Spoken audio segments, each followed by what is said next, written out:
नमस्कार दोस्तों, नमस्कार। कैसे हैं आप दोस्तों? सबके मन में बस एक ही सवाल है कि उत्तर प्रदेश चुनाव में भाई किसकी सरकार बनने वाली है। 2017 में बीजेपी ने ऐतिहासिक जीत हासिल करते हुए 312 सीट और 39.67% वोट शेयर के साथ इतिहास रच दिया था। वहीं 2012 में समाजवादी पार्टी ने 222 सीट जीती थी और सत्ता में आई थी। बीजेपी ने योगी आदित्यनाथ को अपना मुख्यमंत्री चुना था और आज सबके मन में एक ही सवाल है कि क्या योगी आदित्यनाथ इस बार का चुनाव जीत पाएंगे? क्या वो वापस से उत्तर प्रदेश के मुख्यमंत्री होंगे या अखिलेश यादव या मायावती या कांग्रेस पार्टी के हाथ में सत्ता जा सकती है? दोस्तों, एशिया नेट न्यूज का उत्तर प्रदेश चुनाव का सर्वे जन की बात के साथ आज मैं आपके सामने रखने वाला हूं। दोस्तों, 19 चुनावों का अभी तक का सटीक आकलन किया है और आज का सर्वे जो हम इंडिया न्यूज पर, ITV नेटवर्क पर दिखाने वाले हैं, वो आपको यह बताएगा किसका होगा यूपी। क्या है यूपी चुनाव में इस बार का चुनावी मुद्दा? दोस्तों, मैं जो भी बात करता हूं ना, जमीन से करता हूं और जमीन पे मेरी टीम ने और मैंने चप्पे चप्पे घूमकर उत्तर प्रदेश का हर प्रांत घूमकर ये सर्वे आपके सामने लेकर आए हैं कि भाई उत्तर प्रदेश में आखिर चल क्या रहा है। और आज का सर्वे एशिया नेट न्यूज का सर्वे जन की बात के साथ उत्तर प्रदेश चुनाव में पहला देश का सर्वे है जो आपको बताएगा कि उत्तर प्रदेश चुनाव में भाई चुनावी मुद्दे कौन से हैं। और आज हम आपके सामने दोस्तों एक बहुत ही बड़ा पैनल लेके आए हैं जो इस चुनाव के सर्वे के पूरे डिस्कशन में मेरे साथ होगा। मेरे साथ घनश्याम तिवारी जी, समाजवादी पार्टी के नेशनल स्पोक्स पर्सन और जुड़ रहे हैं। मेरे साथ शलभ मणि त्रिपाठी जुड़ रहे हैं, media adviser to chief minister of Uttar Pradesh. मेरे साथ वैजान खान जुड़ रहे हैं, BSP स्पोक्स पर्सन। मेरे साथ कांग्रेस के इमरान मसूद थोड़े समय में जुड़ने वाले हैं और बहुत आगे लोग जुड़ेंगे। और मैं बताना चाहता हूं काफी सवाल हैं और उस पर जनता का जवाब है। तो पहले आप सभी के पास आने के मैं अपने पहले दोनों सवालों के नतीजों को घोषित करना चाहता हूं। हमारे पहले दो सवाल दोस्तों ये थे कि उत्तर प्रदेश में किस मुद्दे पर योगी सरकार पास हुई है और किस मुद्दे पर फेल हुई है। तो 70% लोगों ने बोला है कि कानून व्यवस्था पर योगी सरकार ने अच्छा काम किया है। मतलब कानून व्यवस्था अगर सबसे बड़ा स्ट्रॉन्ग पॉइंट है तो योगी सरकार का सबसे बड़ा स्ट्रॉन्ग पॉइंट कानून व्यवस्था है। साथ में दूसरा सवाल हमने ये पूछा कि किस मुद्दे पर योगी सरकार विफल होते हुए दिख रही है। तो इसमें अगर आप देखेंगे 45% लोगों ने कहा कि भाई उत्तर प्रदेश के अंदर महंगाई के मुद्दे पर सरकार को और काम करना चाहिए था। और मेरे साथ अब मैं शुरू करूंगा। मैं सबसे पहला सवाल लेना चाहता हूं घनश्याम तिवारी जी आपके साथ में, फिर शलभ मणि त्रिपाठी जी के पास आऊंगा। सबको 30 सेकंड का मौका है क्योंकि चुनावी बहस है। मैं चाहता हूं कि हम एनालिसिस से बात करें। घनश्याम तिवारी जी, मैं हमेशा तथ्यों के साथ आता हूं, आप मेरे साथ काफी चुनाव एनालिसिस कर चुके हैं। घनश्याम जी, 70% लोग कह रहे हैं कि law and order Uttar Pradesh में योगी सरकार के अंदर अच्छा है। मतलब देवबंद के अंदर ATS का जो सेंटर खुलने वाला है, जो 1500 करोड़ इलीगल प्रॉपर्टी जब्त हुई है, जो इस वक्त 139 क्रिमिनल्स के ऊपर एनकाउंटर में जो मारे गए हैं, ये सब जनता को भा रहा है। तो आप जो फेक एनकाउंटर का नैरेटिव चला रहे हैं, जंगल राज का नैरेटिव चला रहे हैं, लोगों के हिसाब से, इस सर्वे के हिसाब से लोग कह रहे हैं कि जंगल राज नहीं, सुशासन और कानून व्यवस्था का राज चल रहा है। Ghanshyam Tiwari, opening the debate. नमस्कार आपको, मेरे को पैनलिस्ट को, आपके तमाम दर्शकों को। देखिए, कोई भी सर्वे, मैं आपके सर्वे की क्षमता का स्वागत को मानता हूँ, जो क्षमता है, लेकिन कोई भी सर्वे जो कहता है कि उत्तर प्रदेश में बेरोजगार मुद्दा नहीं है, उस सर्वे को मैं नहीं मान सकता। उत्तर प्रदेश में आज सबसे बड़ा मुद्दा है बेरोजगारी। उसके बाद सबसे बड़ा मुद्दा है जिस तरीके से अपराध का इस्तेमाल करके लोकतंत्र का चीरहरण होता है, महिलाओं के साथ अन्याय होता है, बहुत बड़ा मुद्दा है। जिस तरीके से किसानों के साथ भारतीय जनता पार्टी ने लगातार झूठ बोला है, दगा दिया है, अन्याय किया है, बहुत बड़ा मुद्दा है। और अगर 2022 में जब चुनाव होगा तब तक तो भारतीय जनता पार्टी को ढिंढोरा पीटना चाहिए था कि उन्होंने किसानों की आय दुगुनी कर दी। आपके सर्वे को आधार मान करके मैं भारतीय जनता पार्टी के लिए वोट मांगना चाहता हूँ आपके दर्शकों से। मैं कहता हूँ आपके किसी भी दर्शक के परिवार में अगर एक भी व्यक्ति की नौकरी लगी हो, इन्होंने 70 लाख रोजगार का वादा किया था, एक भी व्यक्ति की नौकरी लगी हो, आप भारतीय जनता पार्टी को वोट दीजिए। अगर आपका शहर स्मार्ट सिटी हो गया हो, आप भारतीय जनता पार्टी को वोट अखिलेश दीजिए। अगर जी। आपके घर से 15 मिनट में एम्बुलेंस मिल जाती हो, भारतीय जनता पार्टी को वोट दीजिए। और अगर आपको लगता है ऑक्सीजन से कोई नहीं मरा उत्तर प्रदेश में, भारतीय जनता पार्टी को वोट दीजिए। शलभ लेकिन जी। अगर ये नहीं लगता है जी। तो इस दगाबाजी के चक्कर में मत पड़िए। सर्वे आपको कोई भी दिखाए कि भारतीय जनता पार्टी का 2017 का संकल्प पत्र उठाइए। इससे बड़ी दगाबाजी किसी पार्टी के देश कॉन्फिडेंस में है नहीं सकता। आपको घनश्याम जी, आपको शायद पहली बार इतना आप अनइंटरप्टेड बोलोगे मेरे साथ। मैं शलभ मणि त्रिपाठी जी, घनश्याम जी मान नहीं रहे कि कानून व्यवस्था बड़ा मुद्दा है, पर आपसे भी मेरा सवाल है शलभ मणि जी। 70% लोग हमारे सर्वे के हिसाब से कह रहे हैं कि कानून व्यवस्था आपका सबसे बड़ा स्ट्रॉन्ग पॉइंट है, पर 45% लोग शलभ जी कह रहे हैं कि उत्तर प्रदेश के अंदर महंगाई जो है वो काफी बड़ा मुद्दा है। तो आपके खुद के एक मंत्री रह चुके सुरेश कुमार खन्ना कह रहे हैं कि उत्तर प्रदेश के अंदर पेट्रोल और डीजल और के दाम अन्य राज्यों से कम है, पर 102 रुपए के करीब भुवनेश्वर में है, औरंगाबाद में 110 रुपए की तरफ पेट्रोल डीजल है। पर महंगाई, चूल्हे की बात करूं मैं, गैस की बात करूं मैं, महंगाई एक मुद्दा है शलभ जी। ऐसा तो नहीं कानून व्यवस्था का पॉजिटिव महंगाई के नेगेटिव के आगे कमजोर पड़ जाएगा। और घनश्याम जी के सवाल पर क्या बोलेंगे आप? संकल्प पत्र को नहीं फॉलो किया अपने 2017 के। देखिए प्रदीप जी, मैं तो सिर्फ इतना कहूँगा कि पहले उत्तर प्रदेश 2017 के पहले का हुआ प्रदेश था कि जब उत्तर प्रदेश कोई बाहर से आता था और कहता था कि देखो भाई जहाँ से अंधेरा शुरू हो रहा है वो उत्तर प्रदेश शुरू हो रहा है। आज उत्तर प्रदेश में कोई आता है तो कहता है कि देखो जहाँ से रोशनी शुरू होती है वो उत्तर प्रदेश है। उत्तर प्रदेश में अतीक अहमद, मुख्तार अंसारी जैसे जो माफिया डॉन थे उनके खिलाफ कोर्ट सम्मन जारी करती थी और डीएम और एसएसपी तक की हैसियत नहीं होती थी 2017 से पहले कि वो कोर्ट का सम्मन जाके इन माफियाओं के दरवाजे तक पहुंचा के आए। आज योगी जी के राज में हमारा एक होमगार्ड का जवान जाता है और मुख्तार और अतीक जैसे जो माफिया डॉन हैं इनकी अवैध बिल्डिंगें, करोड़ों की बिल्डिंगें गिरा कर चलाता है। और इसीलिए प्रदीप जी, आप अभी आंकड़ा 1400-1500 करोड़ बता रहे हैं, ये आंकड़ा 2000 करोड़ तक पहुंच चुका है। 2000 करोड़ की करीब संपत्ति जब्त हो चुकी है, कुर्क हो चुकी है। उत्तर प्रदेश बदल चुका है। पहले जो उत्तर प्रदेश में आपको अगर याद हो तो डेनमार्क में कार्टून छपा था और पोस्टर लगा था, उसको लेके उत्तर प्रदेश में लखनऊ की सड़कें खून से लाल कर दी गई थी। पहले पोस्टर पर दंगे होते थे और अब दंगा करने वाले पोस्टरों पर टंगे मिलते हैं। ये नया उत्तर प्रदेश है और इसीलिए आपका जो सर्वे है मुझे लगता है थोड़ा सा उसमें कहीं कुछ कमी रह गई है। ये जो आप बता रहे हैं ये 350 से ज़्यादा सीटें आप देखिएगा, 350 करीब सीटें भारतीय जनता पार्टी पाने जा रही है क्योंकि विपक्ष पूरी तौर पर एक्सपोज हो चुका है। चाहे वो राष्ट्रवाद के मुद्दे हों, चाहे वो विकास के मुद्दे हों, ये नौकरियों की बात कर रहे हैं। इन्होंने नौकरियां कैसे दी थी? आज इंटरव्यू खत्म हो चुका है। अगर छात्र ने अच्छा रिटर्न दिया है उसके आधार पर नौकरी मिल रही है, निष्पक्ष नौकरी मिल रही है। किसी जाति, किसी क्षेत्र के आधार पर नौकरी नहीं मिल रही है।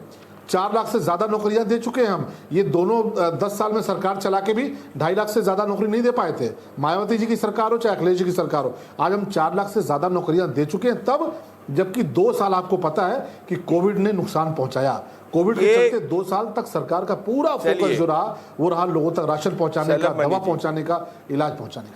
आपने और घनश्याम जी ने इस सर्वे के मुकदमे के अंदर अपनी अपनी बात रखी है। बाद में कोई नाराज ना हो कि बोलने का समय नहीं दिया, पर मैं ये कहना चाहता हूं घनश्याम जी तथ्य बताते हैं कि बीएसपी के कार्यालय के अंदर 95,000 नौकरियां, समाजवादी पार्टी के कार्यालय में 2 लाख सरकारी नौकरी, बल्कि यूपी में इस वक्त 4.5 साल में 6,65,000 सरकारी नौकरी दी गई है। तो आप कौन सी नौकरी की बात कर रहे हैं घनश्याम जी? और घनश्याम जी बात दरअसल ये है कि देखिए महंगाई मुद्दा बहुत बड़ा है, पर आपको ऐसा नहीं लग रहा जैसे कि इस वक्त शलभ मणि त्रिपाठी कह रहे हैं कि कानून व्यवस्था आपको भारी पड़ जाएगी क्योंकि ये सबसे बड़ा पॉजिटिव है? मैं आप दोनों के पास आऊंगा, मेरे साथ बीएसपी के फैजान जी जुड़ रहे हैं। फैजान जी, लग रहा है ये पार्टी, इस पूरा का पूरा चुनाव समाजवादी पार्टी बनाम बीजेपी हो रहा है और बीएसपी कहीं ना कहीं सेकंड फिडल कर रही है। एक जमाना हुआ करता था जब बीएसपी अपने बलबूते पे सीटें जीतती थी। अब तो ये भी हो सकता है फैजान जी, जिस हिसाब से लोग कह रहे हैं अब कि ऐसा तो नहीं आपका जो कोर वोट है, जाटव एससी वोट, वो भी आपसे टिकट जाए और तभी शायद से आप सतीश चंद्र मिश्रा जी को आगे करते हुए कुछ ब्राह्मण वोट को साधने की कोशिश कर रहे हैं। फैजान जी, ओपनिंग आर्ग्यूमेंट्स आपके इस मुकदमे में।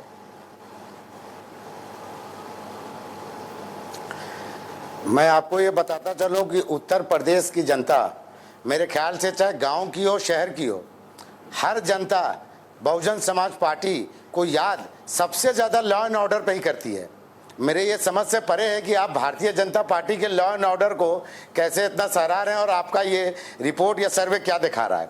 और जहाँ तक बात है, अभी आपने कहा हमारे मुद्दे पे आइए कि इन्होंने बताया हमारे ये सरमणि त्रिपाठी जी कि इन्होंने बताया कि मुख्तार अंसारी और अतीक अहमद ये मुद्दे को कहां से कहां लेके जा रहे हैं। आप ये देखिए, हमारे वोट की बात आप कर रहे हैं।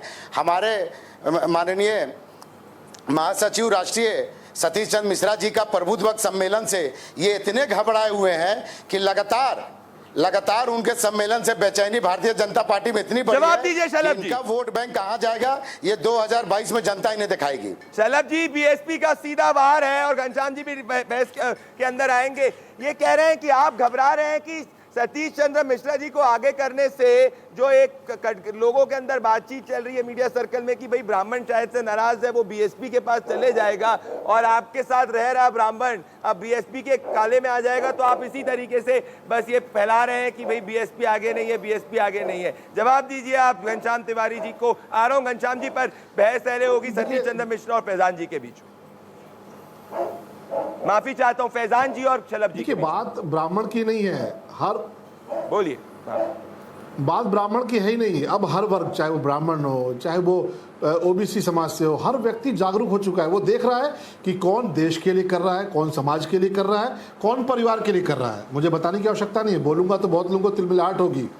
परिवार के लिए करने वाले लोग कौन थे और देश और समाज के लिए करने वाले कौन से लोग हैं, ये प्रदेश और देश के लोग खूब जानते हैं। और अब वो किसी जाति, किसी क्षेत्र, किसी पंथ के उसमें दायरे में नहीं आने वाले। मैं समझ सकता हूं बसपा की मजबूत प्रॉब्लम क्या है, मुख्तार अंसारी के नाम पे तकलीफ क्यों होती है।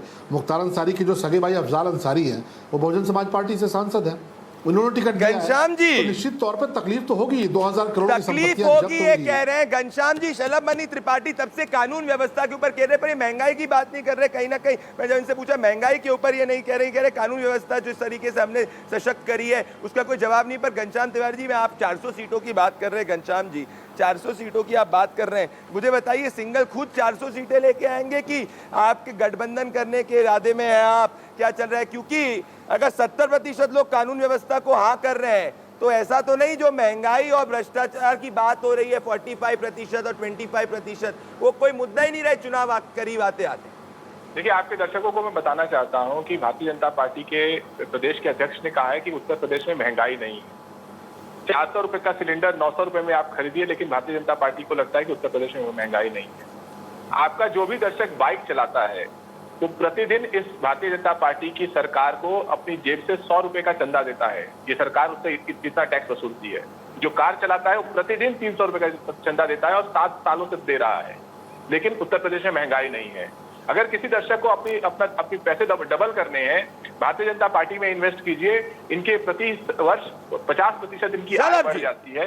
ठीक है, मैं आखिरी बात कहूंगा। इन्होंने कहा, आपने कहा 6 लाख रोजगार, इन्होंने कुछ और कहा। मैं इनके पृष्ठ 7 लोक कल्याण पत्र में लिखा हुआ है, अगले 5 वर्षों में 70 लाख रोजगार के अवसर पैदा किए जाएंगे। और लिखा गया है, मुफ्त लैपटॉप और इंटरनेट, प्रदेश के सभी युवाओं को कॉलेज में दाखिला लेने पर बिना जाति और धर्म के भेदभाव के मुफ्त लैपटॉप दिया जाएगा। बिना जाति धर्म लैपटॉप मिला है क्या? शलभ जी ने की सरकार ने क्या? शलभ जी जवाब दीजिए ये आपको। शलभ जी वो लैप कह रहे हैं कि आपने लैपटॉप दिया नहीं है, रोजगार नहीं दिया आपने उत्तर प्रदेश की जनता को। मेरे पास दो सवाल और मैं इंट्रोड्यूस करने आ रहा हूं, पर शलभ जी 30 सेकंड में आपको घनश्याम जी के जवाब के आरोप का जवाब देने का मौका देता हूं, क्योंकि ये चुनावी बहस है। मैं चाहता हूं आप शुरुआत में बोल लीजिए। शलभ जी। प्रदीप जी, आम आदमी भी जो होता है, जो बहुत जिनका तजुर्बा कम होता है, वह भी रोजगार और नौकरी का फर्क जानते हैं कि नौकरी क्या होती है, रोजगार क्या होता है। मैंने कहा ना कि हमने नौकरियों के आंकड़े बताए, घनश्याम जी रोजगार पे गए। आप 70 लाख पे अटके हैं, 2 करोड़ रोजगार दिए जा चुके हैं। घनश्याम जी उठाकर देख लीजिएगा, न विश्वास हो RTI लगा लीजिएगा। ये महंगाई की बात करते हैं, सिर्फ मुझे 10 सेकंड दीजिएगा। 10 महीने रेल बंद रही, सरकारी दफ्तर बंद रहे, टोल टैक्स बंद रहे, सरकार की सारी कमाई बंद रही, उसके बावजूद हमारे जो सरकारी कर्मचारी थे उनके घरों तक तनख्वाह पहुंची है, हर गरीब तक राशन पहुंचा है।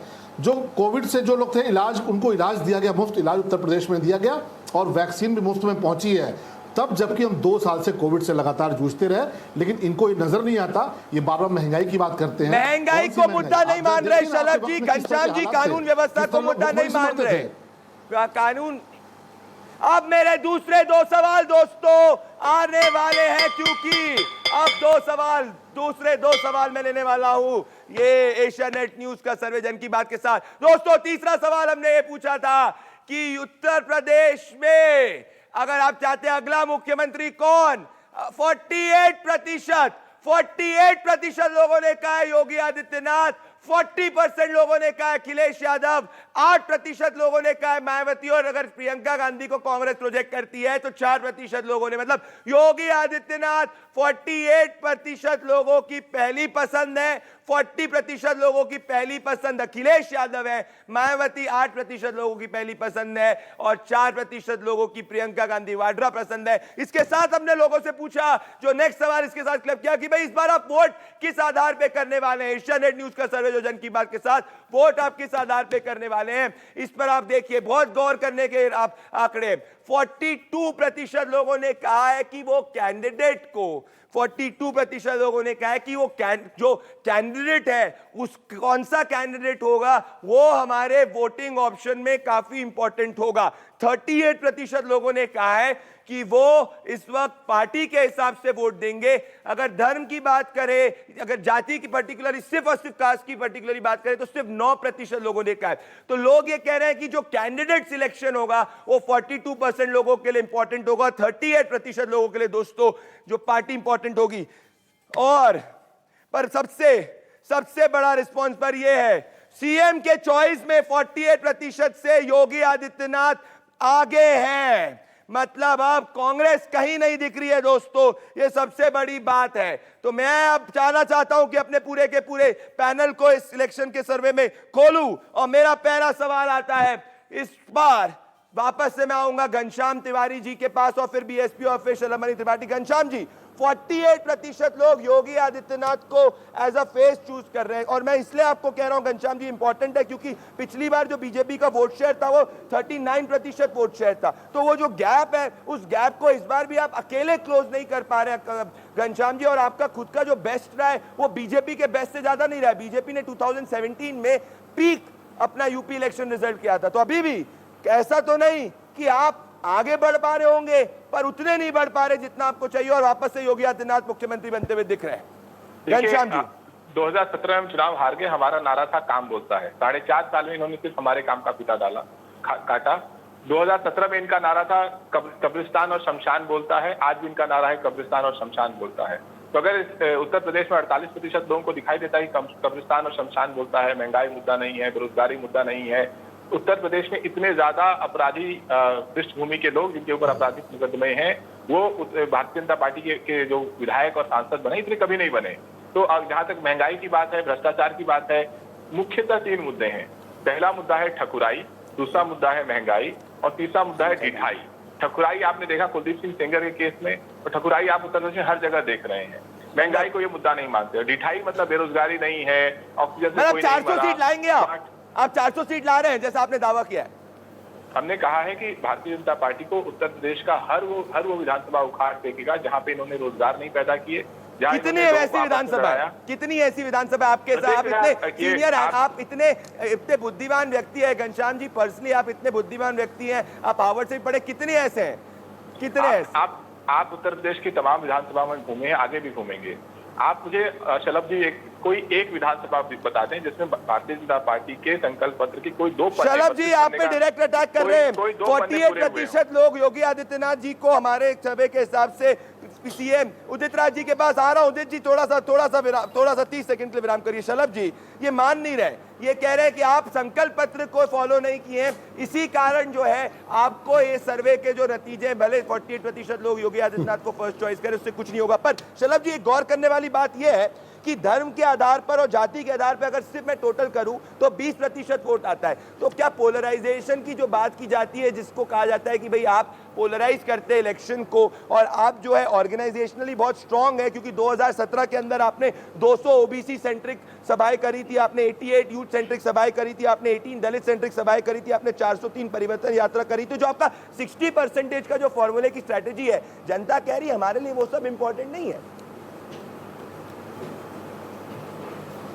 हाँ बिल्कुल ठीक है। देखिए हम जाति की राजनीति नहीं करते हैं, जाति की राजनीति तो वो करते हैं जो अभी देखिए जाति की बात कर रहे थे धर्म की राजनीति वो करते हैं जो आतंकवादियों से धर्म के आधार पर तुष्टीकरण करने के लिए उत्तर प्रदेश के जो सीरियल धमाके हुए थे उन आतंकवादियों के मुकदमे वापस लेते हैं। और प्रदेश की जनता इस बात को जानती है। देखिए 400 सीटों की बात कर रहे हैं प्रदीप जी, आप वहाँ बैठे हैं स्टूडियो में, उत्तर प्रदेश की जनता से पूछिए, जनता कह रही है कि 400 सीटें कहाँ से जीतेंगे।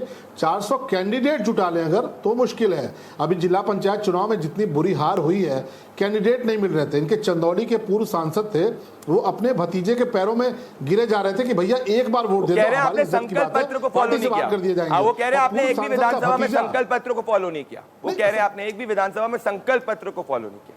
देखिए संकल्प पत्र के वायदे अगर गिराना शुरू करो तो आप वायदा कीजिए कि मुझे 10 आधे घंटे देंगे, किसानों की कर्ज माफी पहली कैबिनेट में हुई, जो नौकरियां हमने कही थी निष्पक्ष देंगे वो देंगे। और दूसरी बात, एक ही संकल्प पत्र का हमारा एक वायदा ऐसा है जिसका नाम सुनते ही इनके सीने पर सांप लौटता है, राम मंदिर, भव्य राम मंदिर के निर्माण का संकल्प। मैं आऊंगा उस क्वेश्चन पे भी। आप कह रहे हैं आप जो गिनाना चालू किया, घनश्याम जी गिनाना चालू करे, पर इस डिबेट में सबसे बड़ी बात यह है कि हमारे मित्र उदित राज जी, इस बार डिबेट में उदित राज जी, आप कांग्रेस पार्टी में प्रियंका गांधी वाड्रा के होने के बावजूद सिर्फ 4% कांग्रेस की जनता जो है, देश की जनता नहीं उत्तर प्रदेश की जनता है, वो ये कह रही है कि प्रियंका गांधी वाड्रा को वो देखना चाहती है उत्तर प्रदेश का मुख्यमंत्री। मतलब मैं तथ्यों के साथ आता हूं दोस्तों, मतलब आपने कहा कि 5 अगस्त से 10 अगस्त के बीच, 10 सितंबर के बीच में आप 75 जिलों के अंदर 675 कांग्रेस ट्रेनिंग कैंप लेके आएंगे, उसका कोई फायदा नहीं हो रहा जनता के हिसाब से। मतलब अगर आप कहेंगे कि भाई प्रियंका गांधी इंदिरा गांधी जैसे देखती हैं उत्तर प्रदेश की जनता को, उस तरीके से कोई फायदा नहीं। मतलब 25 जनवरी 2019 से लेके अभी तक प्रियंका गांधी वाड्रा अगर सर्वे के हिसाब से जाएंगे तो फेल हो गई यूपी में, क्योंकि अगर 4% जनता ही चाह रही है कांग्रेस को तो कैसे चलेगा। उदित जी देखिए, ऐसा है कि 1.5-2 दशक से हम देख रहे हैं ये सर्वे का कोई रियलिटी से लेना देना नहीं है। जिनके वोट बैंक दलित के हैं और बैकवर्ड के हैं, उनका एक्सेस आपके इस इंटरनेट पर ना, इंटरनेट पे नहीं उदित जी, जमीन पे इंटरनेट पे नहीं। सुन लीजिए, हाँ, नहीं वो फैक्चुअली करेक्ट कर रहा हूं आपको मैं। हाँ, इंटरनेट पे कुछ नहीं। सब स्टेज मैनेज्ड होता है। बंगाल में भी देख लिया गया, दिल्ली में भी देख लिया, सब स्टेज मैनेज्ड है। ये सर्वे कितने सर्वे स्पॉन्सर किए जाते हैं, उसके बात मत करिए। उत्तर प्रदेश की हालत वो हालत है। अभी आप खुद ही स्पोक्स पर्सन बने पड़े हुए हैं कि जिला पंचायत चुनाव में बीजेपी की बढ़त हुई, वो चुनाव जनता का नहीं है, जनता का चुनाव। या तो आप बोलने दीजिए, आते या तो आके बोलिए, चलिए बोलिए, नाराज बोलिए उदित जी। पूछूंगा तो सही ना सवाल, अब पूछूंगा तो सही। पार्टी अधिवेशन थोड़ी चल रहा है। मेरा एक चीज सुनिए, मतलब मुझे एक चीज बताइए, कितनी कपिल सिब्बल, विनीत भारद्वाज जी के कहने से मैं आया हूँ। अच्छा, आप जो है आपको मुझे मालूम है कि किसको बोलिए 59,000 विलेजेज है। मैं आपसे नंबर की बात कर रहा हूँ, आप भावुक हो जाते हैं। अरे भावुक की बात नहीं कह रहा हूँ आपको। वो डायरेक्ट आप जब जिला पंचायत के चुनाव में को आधार मान करके बीजेपी को बढ़ा हुआ दिखा रहे हो। कांग्रेस की कितनी सीटें आएंगी आपके हिसाब से? कांग्रेस का छोड़ दीजिए, कांग्रेस की कितनी सीट? क्यों मैं छोड़ दूं? आप कांग्रेस के, मैं कांग्रेस के, ये आप सेफोलॉजी की बात कर रहे हैं, आप ये सर्वे की बात कर, तो मैं सर्वे पर आ रहा हूँ।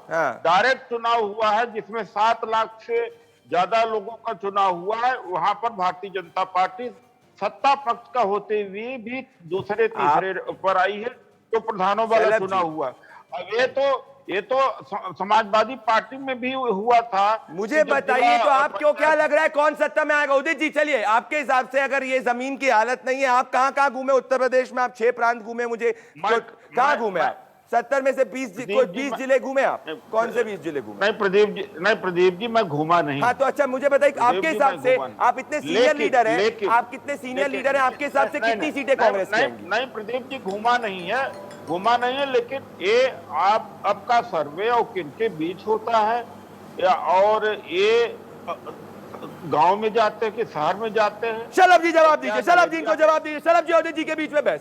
शलभ जी ये कह रहे हैं सब आपने करवाए सर्वे, सब स्टेट मैनेज्ड है, बीजेपी के खिलाफ माहौल है, 48% लोग नहीं है योगी आदित्यनाथ के साथ। और उदित राज जी जो इतने सीनियर लीडर है कांग्रेस पार्टी के, वो कह रहे हैं कि ये सब गलत है, कांग्रेस पार्टी को आपने कम आंका है।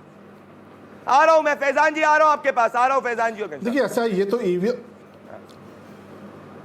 शलभ जी प्रदीप और जी, उदित ये जी। तो ईवीएम को भी गलत मानते हैं। जब चुनाव बुरी तरह EVM हारते को हैं गलत तो तो बीजेपी ईवीएम भी पर भी मानती सवाल थी। उठाते हैं, तो आप तो मान लीजिए संवैधानिक नहीं है। प्रदीप तो कोई संवैधानिक पद पर नहीं है, तो आपको तो गलत कहेंगे। ये जमानत जब्त पार्टी है।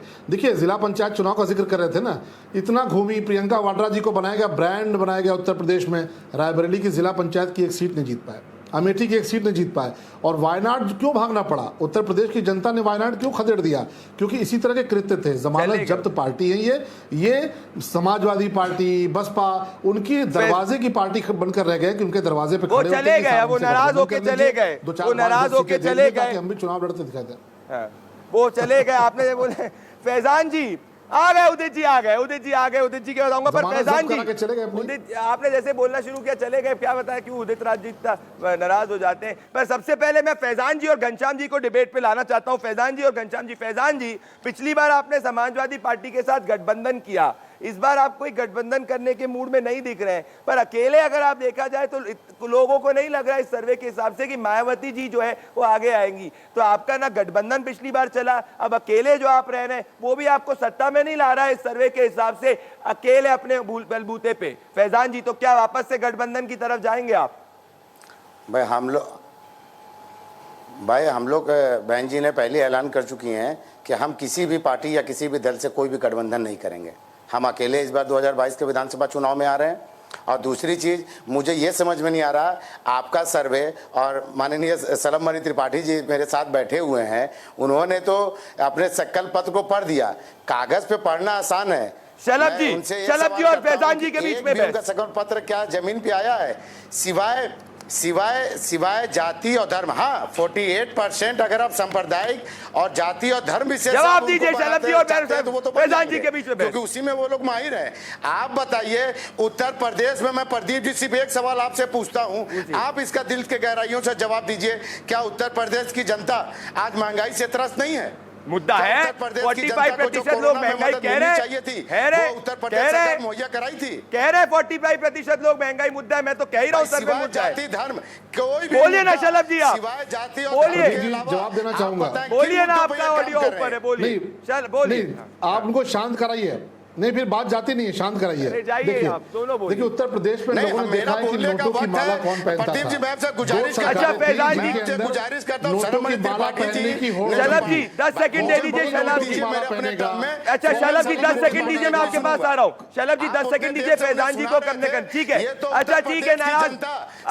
हाँ बोलिए। सलभमणि त्रिपाठी जी जो पढ़ रहे हैं, ये तो उत्तर प्रदेश की जनता 5 साल से झेल रही है। भाई, बीजेपी को 5 साल से झेल रही उत्तर प्रदेश की जनता, जहां ना कोई विकास हुआ, ना लॉ एंड ऑर्डर में सुधार हुआ, ना ही आप महंगाई में सुधार हुआ, ना ही रोजगार बढ़ा। आप बताइए, क्या आप प्रदीप जी इस सर्वे के हिसाब से ये कह सकते हैं कि महंगाई बीजेपी ने सुधार दी? मैं तो कह ही रहा हूँ फैजान जी की मैदान, मैं तो यही कह रहा हूँ, मैं तो कह रहा हूँ 45% लोग कह रहे हैं जमीन पर की महंगाई मुद्दा है, पर साथ में वो कह रहे हैं कि कानून व्यवस्था भी ठीक है। स्क्रीन देखिए ना, 45% लोग महंगाई कह रहे हैं। शलभमणि त्रिपाठी जी, बात दरअसल ये है, अब मैंने आपको एक सेकंड फैजान जी पूरा समय दिया। शलभमणि त्रिपाठी जी ये कह रहे हैं और समाजवादी पार्टी एक पूरा आरोप आप पे लगा रही कि संकल्प पत्र आपने नहीं किया, आपने रोजगार नहीं दिया, महंगाई ज्यादा है। इसी कारण भले 48% लोग हमारे सर्वे के हिसाब से चाहे योगी आदित्यनाथ मुख्यमंत्री बने, पर वो कुछ नहीं हावी होने वाला है। अल्टीमेटली आपकी सरकार नहीं आएगी। क्या जवाब देंगे आप बीएसपी को? संकल्प पत्र के 100% जो वायदे थे पूरे हो चुके हैं। आपको भी भेज दूंगा और जो ये विद्वान प्रवक्ता लोग बैठे हैं उनको भी भेज दूंगा। बाकी उत्तर प्रदेश में आज जो लोग बात महंगाई की कर रहे हैं, जो लोग बात विकास की कर रहे हैं, उत्तर प्रदेश में नोटों की माला पहनने की होड़ किन दो दलों के बीच में थी? किनकी नोटों की माला ज़्यादा भारी होगी, ये होड़ किसके बीच में थी? किसकी कोठी ज़्यादा बड़ी होगी, ये किसके बीच होड़ थी? कौन किसके घर के आगे पुल निकलवाता था? बहन मायावती जी के घर के आगे पुल निकलवा दिया समाजवादी पार्टी की सरकार ने। बहन जी ने कहा हमारी सरकार आएगी तो अखिलेश यादव और मुलायम सिंह यादव के घर के बाहर मैं पुल निकलवा दूंगी। ये होड़ उत्तर प्रदेश में होती थी, अपने परिवार वालों को लाभ पहुंचाने की होड़ उत्तर प्रदेश में होती थी। और आज एक कर्मयोगी उत्तर प्रदेश की सेवा कर रहे हैं। और निश्चित तौर पर आपका जो सर्वे है, मुझे लगता है थोड़ा और गहनता से आप ये सर्वे करेंगे तो ये आंकड़ा 80-20 का है। 80 में भारतीय जनता पार्टी है और 20 में ये सब छोटे मोटे दल मिला के जो छोटे मोटे जो आप भी छोटे मोटे दलों से आप भी छोटे मोटे दलों के साथ छोटा दल नहीं है इसमें। मैं आ रहा हूं फैजान जी, 3 और सवाल, मेरा समय कम है। घनश्याम जी 3 और सवाल मैं ले रहा हूं स्क्रीन पर और आपको मैं मौका दूंगा 3 और सवाल मुद्दों पे। हमने पूछा, जो आप स्क्रीन पर देख रहे हैं कि इस वक्त योगी सरकार की, दोस्तों क्या पहले हमने सवाल पूछा कि भाई जो फार्म बिल जो है, फार्म बिल के ऊपर अगर आप देखेंगे क्या कृषि कानून को लेकर आपकी राय क्या है दोस्तों? इस पे 55% लोगों ने कहा कि उनकी कोई राय नहीं है और इसके बारे में अच्छे से नहीं जानते। पर गौर करने वाली बात यह है कि 24% लोगों ने कहा कि अच्छा और 21% लोगों ने कहा खराब है। मतलब जो माहौल बनाया जा रहा था कि 70-80% लोग किसान पर्टिकुलरली या लोग जो है कृषि कानून के खिलाफ हैं, 55% लोग को तो इसके बारे में पूरी तरीके से ग्राउंड पे पता ही नहीं है। अगर दूसरा सवाल मुद्दे का हमने लिया वो एक कोविड-19 की हैंडलिंग के ऊपर, जिस पर इतना आरोप लगाया जा रहा है हर तरफ से। पर कोविड-19 की अगर आप हैंडलिंग को देखेंगे तो इसमें आप नहीं, पहले राम मंदिर पर हमने सवाल पूछा तो इसमें 33% लोगों ने कहा, जो आप अपनी टेलीविजन स्क्रीन पर देख रहे हैं, कि जो राम मंदिर है वो एक मुद्दा बीजेपी के लिए मुद्दा रहेगा। 33% लोगों ने, 22% ने कहा, 32% ने कहा कम मुद्दा रहेगा। तो अगर कम और बहुत कम को आप जोड़ेंगे तो 45% आ रहा है। तो ऐसा नहीं है सर्वे के हिसाब से कि सिर्फ राम मंदिर के मुद्दे पर बीजेपी को हर वोट पड़ने वाला है या वो इस इलेक्शन का प्रीडोमिनेटिंग कंप्लीट इशू है। नेक्स्ट क्वेश्चन हम लोग ने अगर पूछा वो है जो आपके टेलीविजन स्क्रीन पर सामने है कि कोरोना के महामारी के नियंत्रण में योगी सरकार को आप पास करेंगे या फेल करेंगे। तो अगर आप देखेंगे 22% लोगों ने कहा अच्छा, 23% लोगों ने कहा बहुत अच्छा, सामान्य 32% लोगों ने कहा और खराब 23% लोगों ने कहा। तो अगर अच्छे और बहुत अच्छे की बात करूंगा 45%, सामान्य की बात करूं तो 32%। मतलब घनश्याम तिवारी जी, अगर मैं दोनों तीनों क्वेश्चंस का इन एसेंस देखूं तो कोई भी क्वेश्चन में 50% से ज्यादा लोग नहीं है जो खराब कह रहे हैं। इनफैक्ट कोविड-19 में 45% लोग कह रहे हैं कि भाई अच्छा है और खराब कहने वाले लोग और सामान्य कहने वाले लोगों का जो परसेंटेज है वो अराउंड 40 है। तो ऐसा नहीं है कि कोविड नियंत्रण खराब होने के कारण, जैसा आप कह रहे थे, योगी सरकार से लोग पूरी तरीके से नाखुश है। तो आपका मुद्दा क्या हो रहा है फिर घनश्याम जी? जमीन पे फार्म लॉस पे भी 55% लोगों को नहीं पता ABCDEFG up to Z of farm laws. Ghanshyam ji ऐसा तो नहीं आप मिस कर रहे हैं, जमीन पे क्या चल रहा है? देखिए, भारतीय जनता पार्टी कभी 100% से नीचे काम की बात ही नहीं करती। आप तो कम से कम 50% की बात कर रहे हैं। अभी शलभ जी ने कह दिया कि 100% इनका संकल्प पत्र पूरा हो गया। इसका मतलब कि कानपुर, आगरा, इलाहाबाद, गोरखपुर, झांसी और गाजियाबाद में मेट्रो सेवा शुरू हो चुकी है। ये इनका 100% है। इसका मतलब आपके हर दर्शक को 15 मिनट में एम्बुलेंस सेवा उपलब्ध है। ये इनके कहने का मतलब है। इसका मतलब हर बेटी जो उत्तर प्रदेश में 21 साल की हुई है उसे 2 लाख रुपए दिए जा चुके हैं, क्योंकि ये सब उनके संकल्प पत्र में लिखा हुआ है। इसका मतलब हर बेटी जिसको जो कक्षा 6 में गई है, कक्षा 8 में गई है, कक्षा 10 में गई है और कक्षा 12वीं में गई है, उसको सरकार स्कॉलरशिप दे रही है। ठीक है, झूठों का पुलिंदा अगर आपको कहीं शुरू करना है तो आपके हर दर्शक को कहूंगा कि आप भारतीय जनता पार्टी का संकल्प पत्र उठा लीजिए और कोई एक चैलेंज करता हूँ, चैलेंज, कोई एक पन्ना आप पढ़ दीजिए। मैं चुप पूरी बहस से चुप रहूंगा। कोई एक पन्ना अपने संकल्प पत्र का पढ़ दीजिए और आपके दर्शक तय करेंगे पूरा हुआ है कि नहीं। शलभ जी, संकल्प पत्र शलभ जी, एक पन्ना शलभ जी, घनश्याम जी 8 बजे से लेकर अभी तक कह रहे हैं कि कोई भी एक पन्ना पढ़ लीजिए, पूरी बहस में चुप हो जाएंगे। शलभ जी साथ में मैं ये पूछना चाहता हूं, मतलब शलभ जी ये कह रहे हैं कि इनने आपका संकल्प पत्र आपसे अच्छा पढ़ा, पर मैं आपसे एक चीज कहना चाहूं शलभ जी, सिर्फ 33% लोग हैं जो कह रहे हैं कि भाई राम मंदिर आपके लिए को चुनाव में, क्योंकि आपने राम मंदिर का निर्माण किया तो चुनाव में मुद्दा होने वाला है। तो वापस से मैं उसी सवाल पे आऊंगा कि 60% का जो आपका अभी तक का कास्ट कॉम्पोजिशन रहता है, अरिथमेटिक रहता है, वो लोग इस बार कह रहे हैं कि नहीं आपने राम मंदिर बना दिया, अच्छी बात है, पर हम उस आधार पर पूरा अपना वोट नहीं डिसाइड करेंगे। शलभ जी, नहीं, राम मंदिर हमारे लिए कभी चुनाव का मुद्दा नहीं था। राम मंदिर हमारे लिए भावनात्मक मुद्दा था। हम तो इस बात को बड़ी विजय मानते हैं कि जिन्होंने राम भक्तों पर गोलियां चलवाई, बेगुनाह राम भक्तों की खून से नदियों को लाल कराया, आज वो भी प्रभु राम की याचना कर रहे हैं, उनके आगे जाके गिड़गिड़ा रहे हैं कि प्रभु हमको माफ़ करो, हमने कत्लेआम कराया था। बस इतना ही चाहते थे हम, तो हमारे लिए कोई चुनावी मुद्दा नहीं था। लेकिन आपने कहा ना, हमने नहीं कहा, आपने कहा, और घनश्याम तिवारी को इतना बड़ा आईना आपने दिखा दिया क्योंकि राम मंदिर का संकल्प हमारे घोषणा पत्र में था। और घनश्याम तिवारी जितनी बातें कर रहे हैं इनको पता ही नहीं है। गांव जाके अपनी बहन, अपनी जो गांव में बच्चियां हम लोग की, हम सबकी माताएं बहनें हैं, उनसे पूछिए, आप जो कह रहे हैं वो तो पूरा हुआ ही है। एक और वायदा पूरा हुआ है कि पहले गरीब की बेटी को अपनी शादी करने के लिए घर बार और अपने जेवर बेचने पड़ते थे, गिरवी रखने पड़ते थे।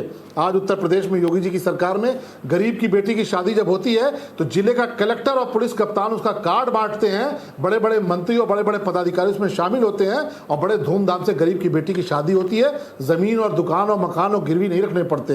ये भी उत्तर प्रदेश में हुआ है। घर में जैसे ही बेटी का जन्म होता है उसके लिए सरकार एफडी कर रही है, ये भी हुआ है। इसको भी जोड़ लिए घनश्याम जी, अभी आपको पता नहीं है क्योंकि आप अभी शायद गांव में गए नहीं है। गांव में जाएंगे आपको अंदाजा लगेगा। और इसीलिए मैं कहता हूं कि जब मैं संकल्प पत्र गिराना शुरू करूंगा ना तो शायद आपके डिबेट मैं चाहता हूं नेक्स्ट बार आप दोनों संकल्प पत्र लेके आए। घनश्याम जी कल्पना भी नहीं कर सकते, कल्पना भी नहीं कर पन्ना सकते। दिखा दीजिए ना, मैं सिर्फ इतनी सी बात कह रहा हूँ। आप इनके 32 पन्ने के संकल्प पत्र में एक पन्ना दिखा दीजिए। चलो। उन्होंने कहा है, बड़े बड़े अक्षरों में लिखा है, बेटी के 21 वर्ष की होने पर 2 लाख दिए जाएंगे। इन्होंने कहा मैं गांव नहीं जाता।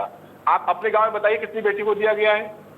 आप 10 बेटियों के नाम बताइए जिनको दिया गया 2 लाख रुपए 21 वर्ष के होने पे। अरे झूठ के पुलिस जितनी 21 वर्ष की बेटियां हुई है घनश्याम जी, सबको मिला है।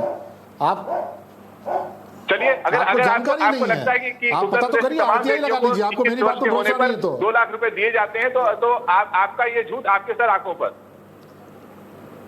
ये तो जनता तय करेगी कौन झूठ बोल रहा है, कौन सही बोल रहा है, क्योंकि आपको जानकारी नहीं है।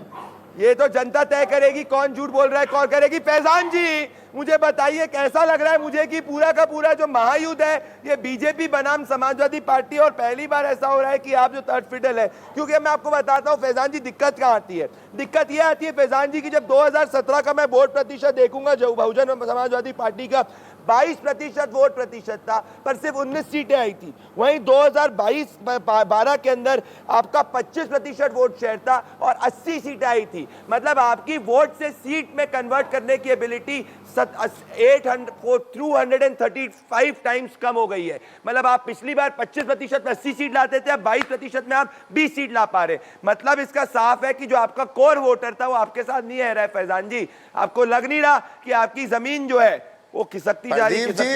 2022 में जनता उत्तर प्रदेश की दिखा देगी। मुझे नहीं चाहे बीजेपी मैं तो हुई नहीं कहीं और समाजवादी को ये पता चल जाएगा 2022 में कि बहुजन समाज पार्टी बहन कुमारी मायावती जी के नेतृत्व में इस बार बहुमत की सरकार बनाने जा रही है, जिसकी बेचैनी है सर्वे लाना और ये सब चीजों को दिखाना और कागजी कलम। घनश्याम जी सुन लीजिए, आप दोनों को चैलेंज है। कब आएंगे भारतीय जनता पार्टी असल मुद्दों पे कब आएगी? महंगाई के मुद्दे पे कब आएगी? किसान के मुद्दे पे कब आएगी? सिवाय झूठ बोलने के और कोई मुद्दा इनके साथ अगर खड़ा हो तो आप बता दीजिए हमें। शलभ जी सिवाय झूठ के पुलिंदा गिनने के और कोई मुद्दा इनके साथ जी आपको ओपन चैलेंज दे दिया फैजान जी ने। शहजान जी मैं चाहता हूं आप क्या ओपन चैलेंज दे रहे हैं मेरे प्रोग्राम पर शलभ मनी त्रिपाठी को कि बीएसपी की सरकार आएगी, हाँ या ना? ओपन चैलेंज है क्या ये? ओपन चैलेंज है ये?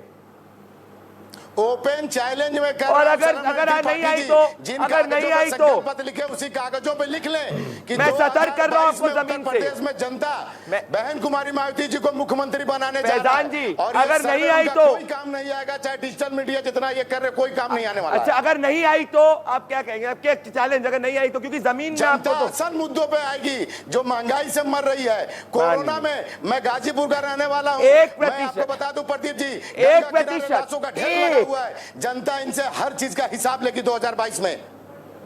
मैदान जी 8% लोग ही कह रहे हैं कि बहन मायावती जी को मुख्यमंत्री के रूप में देखना चाह रहे हैं। चलाएंगे 8% लोग ही कह रहे हैं कि 45% में लोगों के हिसाब से महंगाई मुद्दा है, पर सिर्फ 8% लोग फिर भी बहन मायावती को चुन रहे हैं। मतलब शलभ मनी त्रिपाठी जी देश में और देश में इतनी महामारी फैली हुई है, शलभ मनी तब आप इस सर्वे पे योगी जी को दिखा रहे हैं, जिन योगी जी मैं को कहीं नहीं बैठा रहा। सेंटर का नेतृत्व हटाने पे लगा हुआ। अरे कोरोना वाला सवाल नहीं देख रहे आप राम मंदिर वाला सवाल नहीं देख रहे। मतलब जो सवाल आपके हिसाब से जाए उसको आपको अच्छा लग रहा है, जो नहीं जाए ठीक है। पर शलभ मनी त्रिपाठी को ओपन चैलेंज है, ये बहुत बड़ी बात है। एक सेकंड फैजान जी आपका ओपन चैलेंज घनश्याम जी पे आ रहा हूं। शलभ money Tripathi ji open challenge दे दिया बीएसपी ने, ओपन चैलेंज दे दिया बीएसपी ने आपको। मुद्दा उठी क्यों हो रहा है? उस पर सर्वे क्यों हो रहा है? अरे कोरोना के ऊपर जून 8 2021 को लिखा गया कि उत्तर प्रदेश में एक वायर करके न्यूज पोर्टल में कि 6 वीक्स ऑफ हेल इन उत्तर प्रदेश। अप्रैल 30 2021 को खुद कई इनके लोग एमएलए कह रहे थे कि योगी गवर्नमेंट ने कोरोना कंट्रोल नहीं किया, पर जनता जमीन पे तो कह रही है कि भाई योगी गवर्नमेंट इतना कोरोना के अंदर बहुत जो सिचुएशन है वो खराब नहीं। और आज में अगर मैं देखूं तो 440 केस, 440 एक्टिव केस है सिर्फ। तो मैं कह रहा हूं कि आप तो मैं तो आप लोग जिसपे क्रिटिसाइज कर रहे थे उसी पे सवाल ले रहा था। शलभ Mani Tripathi open challenge BSP द्वारा कि आप 2022 में इनके हिसाब से नहीं आ रहे। सेंटर से कैबिनेट मिनिस्टर को क्यों बुलाना पड़ रहा आपने जन आशीर्वाद के आंदोलन में? नहीं, आप इनको शांत कराइए तो मैं अपनी बात करूं। राष्ट्रीय महासचिव प्रबुद्ध वर्ग का शलभ सम्मेलन कर रहे हैं तो उनको शलभ जी ओपन चैलेंज, शलभ जी ओपन चैलेंज से घनश्याम जी मैं आपके पास आ रहा हूं। शलभ जी ओपन चैलेंज, फैजान जी आपका चैलेंज। शलभ जी ओपन चैलेंज, बीएसपी की सरकार फैजान के हिसाब से आ रही है, मतलब ये कह रहे हैं कि इनकी सीट टू वोट कन्वर्टिबिलिटी कम भी हो जाए उससे कोई फर्क नहीं पड़ता। शलभ जी चैलेंज लेंगे आप? चैलेंज स्वीकार रहे हैं? देखिए कोविड की बात कर रहे हैं। उत्तर प्रदेश में 25 करोड़ की आबादी है, आज 25 पॉजिटिव केस केवल आए हैं। और केरला में क्या स्थिति है, महाराष्ट्र पंजाब में क्या स्थिति है, देश की जनता देख रही है। और इसलिए आप देखिए कोविड प्रबंधन की पूरी तारीफ हो रही है। जहां तक चैलेंज की बात है, चैलेंज दे कौन रहा है? ये वो चैलेंज दे रहे हैं जो गेस्ट हाउस कांड में एक दूसरे को मरने मारने पर उतारू थे और दोनों एक होकर पार्टी लड़े और भारतीय जनता पार्टी ने सफाया कर दिया। भारतीय जनता पार्टी ने ऐसा सफाया किया कि उत्तर प्रदेश में 2 पार्टियों का जन्म हुआ। एक हुई इनोवा पार्टी, समाजवादी पार्टी के केवल 5 लोग जीत के जा पाए, वो भी एक परिवार के, इनोवा पार्टी। और दूसरा प्रयोग हुआ उसमें एक हुई अंडा पार्टी, जिसमें लोगों ने देखा कि उत्तर प्रदेश में हाथी ने घनश्याम जी आखिरी में आपसे पूछना चाह रहा हूं, हालत क्या हो गई? घनश्याम जी शलभ मणि त्रिपाठी ने कह दिया है कि आप दोनों है ही नहीं कॉम्पिटिशन में, चैलेंज दिखा रहे हैं। अरे फैजान जी एक सेकंड, फैजान जी आपका ऑडियो दो, फैजान जी का ऑडियो कम करिए, मैं आ रहा हूं फैजान जी। घनश्याम जी मेरा आपसे आखिरी सवाल ध्यान से सुनिए। शलभ मणि जी मेरे साथ, शलभ मणि जी ने एक चैलेंज कर दिया, उन्होंने कह रहा है कि भाई अब तो योगी सरकार आने वाली है और बीएसपी का चैलेंज स्वीकार लिया। मैं आपसे पूछना चाहता हूं, मेरी बात ध्यान से सुनिए, मेरे पास आखिरी, क्योंकि मेरे को इसके बाद कास्ट वाइज किसको कितना वोट पड़ सकता है उस पे जाना है। मेरे साथ मेरा सवाल सीधा है। सर आपने 2012 में 29% आपका वोट शेयर था और 224 सीटें आई थी। 2017 के अंदर आपका वोट शेयर 21% और सिर्फ 47 सीट्स आई थी। आपका वोट और सीट प्रतिशत कितना कम हुआ? इतने बड़े गैप को कैसे काउंटर कर पाएंगे? 20 सेकंड में समय। बहुत साधारण सी बात है कि भारतीय जनता पार्टी के भ्रष्ट और दुष्ट शासन ने उत्तर प्रदेश को भुखमरी में नंबर 1 में कर दिया है। महिलाओं के प्रति जो अपराध हुआ है उसमें उत्तर प्रदेश नंबर 1 में है ही। तो आज का जो भी दर्शक है उसके लिए बड़ा स्पष्ट है कि अगर भारतीय जनता पार्टी को वोट देंगे तो जिस तरह का कोहराम का माहौल उन्होंने प्रदेश को 4.5 साल में दिया, वही कोहराम का माहौल आगे भी जारी रहेगा। बेरोजगारी की बात नहीं होगी। शलभ मणि कह देंगे कि 2 करोड़ युवाओं को रोजगार मिला। जिस प्रदेश में 4 करोड़ परिवार हैं उसमें आपने कहा कि 2 करोड़ युवाओं को रोजगार दिया, यानी कि आपके मेरे पास एक परिवार को रोजगार दिया। वो तो अब जनता निर्धारित करेगी। घनश्याम जी आप इतने मुद्दे गिरा रहे हैं, पर जनता के हिसाब से कानून व्यवस्था बेहतर है कि महंगाई कम है और 48% लोग योगी चाहते हैं। आप सभी मेरे साथ जुड़े। शलभ जी आप मेरे साथ जुड़े, आपने बीएसपी का चैलेंज स्वीकार किया है। चुनाव के बाद आप और फैजान जी को वापस से मैं बहस में लाऊंगा, आप दोनों को वादा करने आएंगे, देखते कौन जीतता है। मेरे साथ में दोस्तों अब कौन सी जाति के हिसाब से किसको वोट जा रहा है, यह सबसे बड़ा सवाल। उत्तर प्रदेश के अनुराग भदौरिया मेरे साथ में जुड़ रहे हैं। उत्तर प्रदेश मेरे साथ अभी समाजवादी पार्टी से अनुराग भदौरिया जुड़ रहे हैं और बीजेपी के मंत्री जुड़ रहे हैं। पर इस वक्त कास्ट मीटर पंडित सुनील बराला जुड़ रहे हैं और अनुराग भदौरिया जुड़ रहे हैं। पर इस वक्त मैं एक सबसे बड़ा सवाल जो सब पूछना चाहते हैं कि कौन सी जाति किस तरह जा रही है, अपनी स्क्रीन पर आप देखिए दोस्तों, क्योंकि ये यूपी को निर्धारित करने में बहुत अहम भूमिका निभा सकता है। अपनी टेलीविजन स्क्रीन पर जाट किस तरफ जा सकते हैं ये आपकी स्क्रीन पर आ रहा है दोस्तों। तो इसमें सबसे बड़ी बात है कि 60% जाट आज की स्थिति है समाजवादी पार्टी की सरकार। वेस्टर्न यूपी जो है, वेस्टर्न यूपी इस वक्त जो है वो समाजवादी पार्टी इसमें एक चैलेंजर के रूप में हो सकती है। मैं आगे आना चाहता हूं दूसरे कास्ट के ऊपर, मैं आना चाहता हूं आपकी टेलीविजन स्क्रीन पर आप देखिए, अगर देखेंगे और आप पाएंगे कि यादव समुदाय 90% समाजवादी पार्टी के साथ है। मतलब जो समाजवादी पार्टी का कोर वोटर है वो अभी भी कंप्लीटली इंटैक्ट है। मैं आगे बढ़ना चाहता हूं और अगर आप देखेंगे ये अन्य ओबीसी, नॉन यादव ओबीसी और बीजेपी ने ये जो नई सोशल इंजीनियरिंग करी है, जो ओबीसी समाज के अंदर 2200 अलग जातियां आती है उनको रिप्रेजेंटेशन देने की बात है, इसमें 70% लोग बीजेपी के साथ और ये बीजेपी का बहुत बड़ा बेस वोट हो सकता है। मैं आना चाहता हूं इस वक्त ब्राह्मण समाज में से 70% जो है वो बीजेपी के साथ जाता हुआ दिख रहा है। माइनर डेंट है समाजवादी पार्टी के साथ 20% है, माइनर डेंट है, पर गौर करने वाली बात है कांग्रेस के साथ ज्यादा नहीं जा रहा है और साथ में बीएसपी अभी भी इतना बड़ा डेंट नहीं बना पाई है। मैं आगे बढ़ना चाहता हूं और जाटा वेस्सी वोट में देखिए आप दोस्तों, यहां वेलफेयरिज्म कहीं ना कहीं जो स्कीम्स गई है वो बीजेपी को एक डेंट देने की कोशिश कर रहा है, पर ये पूरा वोट इस वक्त डिवाइडेड है, ये पूरा वोट जाटा वोट डिवाइडेड है। बीएसपी इस वक्त सबसे बड़ी जो लीड पे है वो जाती हुई दिख रही है बीएसपी। और आपके साथ में मैं ये कहना चाहता हूं कि दूसरा हम बढ़ेंगे और वो है नॉन जाटा वोट की तरफ में, नॉन जाटा वोट की तरफ में जाऊंगा। और नॉन जाटा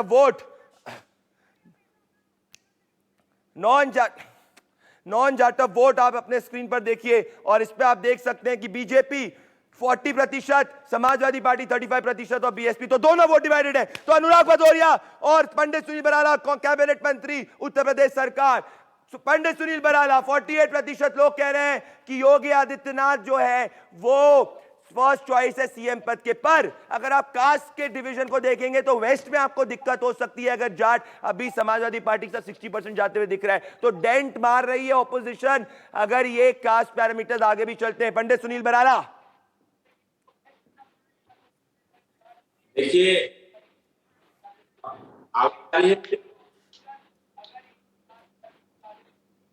आवाज आ रही है? आ रही है, बोलिए। भारतीय जनता पार्टी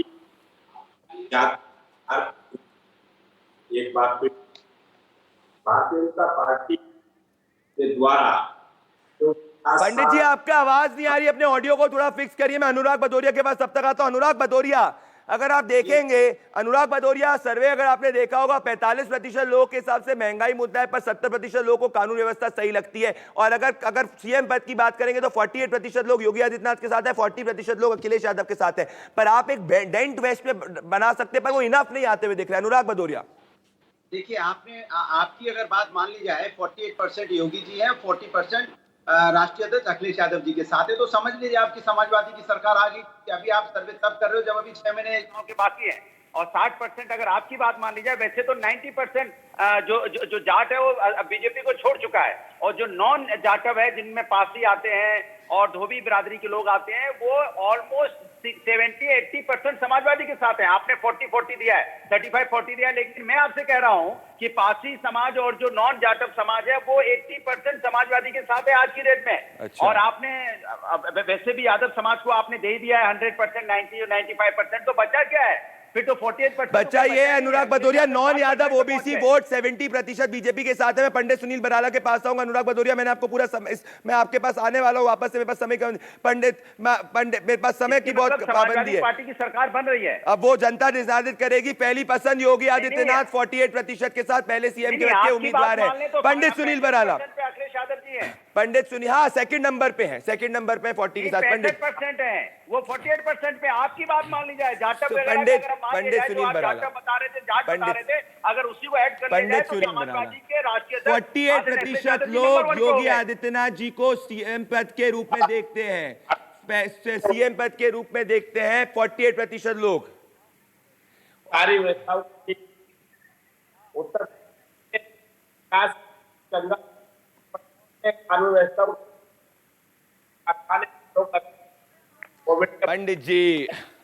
पंडित जी मैं आपसे माफी चाहता हूं क्योंकि ऑडियो पंडित जी आपका नई आवाज सुनाई आ पा रही है। पंडित जी आवाज नहीं सुनाई आ पा रही है, आपकी आवाज नहीं सुनाई पा रही। कुछ आपका स्काइप या जूम के कनेक्शन में दिक्कत है।